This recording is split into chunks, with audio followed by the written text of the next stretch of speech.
आज चाहिँ गाइज बहिनीलाई भेट्नलाई म चाहिँ हिँडेको।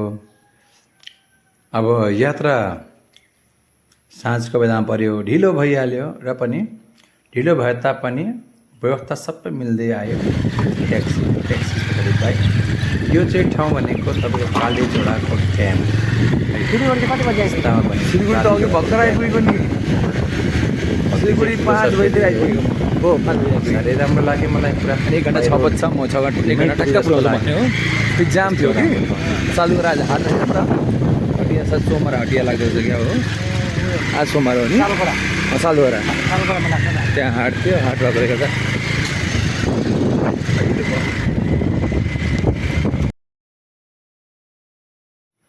गाडी चाहिँ तुफान कुदाउनै पर्ने भएर नि कुदाउनु पर्यो, किनभने पानी पर्न आँटेको थियो। यो माथिबाट हेर्नु त भ्यू, हामी त बादलको पनि माथि पुग्यौँ नि। मसँग मेरो सोल्टी है, हामी सोल्टी उयो। हेलो गाइज, आज हामी दाजु र बहिनी हो दिनलालीको यहाँ देवीथानमा आएको छु। यहाँ देवीथान मन्दिर है, देवीथान घुम्न आएको।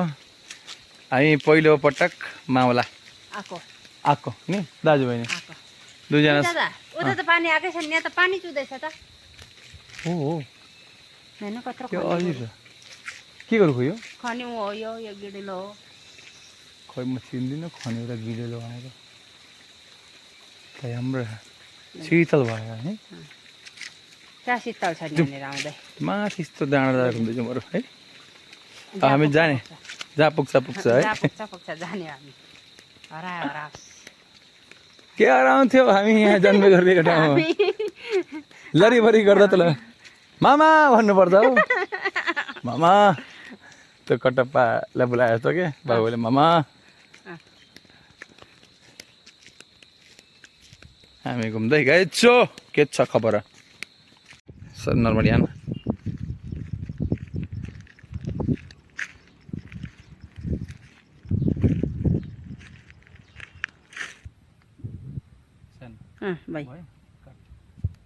बारी चाहिँ भर्नु भएन। भरे गर्दै बाँसको त्यो टुप्पातिर यसो बनाएको थियो भने चाहिँ परे छैन ग्लाडो छैन बच्चाले भाइ भन्नु।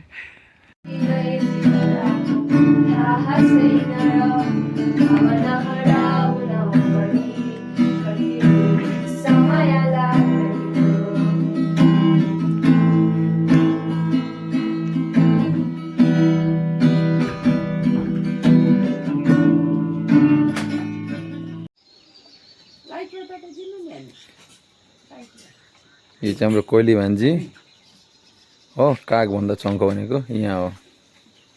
यो चाहिँ काग बहिनी भने त्योभन्दा कोइली चङ्खो उहाँ। कहाँबाट सिको पाउँछ हो, कहाँबाट आइडिया हुन्छ गन्ध नै थाहा पाउँछ। यहीँ यो सामान छ, त्यहाँ त्यो सामान छ भने भएन। केही जानेको छुइनँ भने एकदम सिम्पल हो। यति मासुमियतले भरिएको यो अनुहारलाई गाइज हेर्नु होला, चङ्खोले भरिएको छ यो।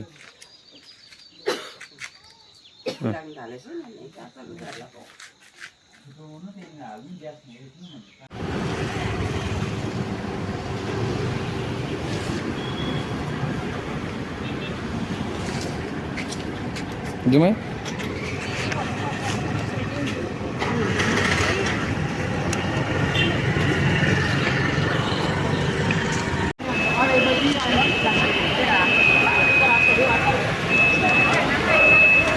ये हाई गरेर कान्छी ओइ